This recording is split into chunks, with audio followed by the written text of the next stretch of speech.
પ્રાંત અધિકારી શ્રી ધરમપુર મારફત કલેક્ટર શ્રી વલસાડને વાપી શામળાજી નેશનલ હાઈવે 56 પર ધરમપુરથી વાંસદા રોડ પર આસુરા બિરસા મુંડા સર્કલથી કાકડકુવા તરફ, બિરસા મુંડા સર્કલથી વાંસદા તરફ અને કરંજવેરી ફાટકથી વડપાડા તરફ રોડ અતિ બિસ્માર હાલતમાં હોવાથી રસ્તા રોકો આંદોલન કરવા બાબતની જાણ કરવામાં આવી. વાપી શામળાજી નેશનલ હાઈવે 56 પર ધરમપુરથી વાંસદા રોડ પર આસુરા બિરસા મુંડા સર્કલથી કાકડકુવા તરફ, બિરસા મુંડા સર્કલથી વાંસદા તરફ અને કરંજવેરી ફાટકથી વડપાડા તરફ રોડ બાબતે વારંવાર રજૂઆત છતાં છેલ્લા ઘણા સમયથી આ રોડ અતિ બિસ્માર હાલતમાં હોય વાહન ચાલકોને ભારે મુશ્કેલીઓ પડતી હોય છે. વારંવાર લોકો અકસ્માતનો ભોગ બની રહ્યા છે.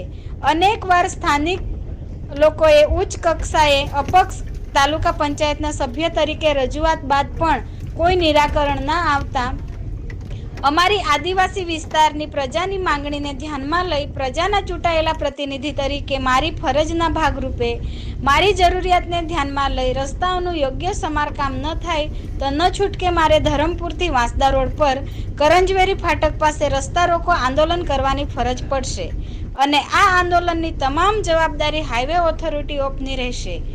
જાણ સ્ટેટ હાઈવે કાર્યપાલક ઇજનેર Shri Dharampur national highway sub division વલસાડને કરવામાં આવી. ધરમપુર તાલુકા આદિવાસી અપક્ષ સદસ્ય કલ્પેશ પટેલ.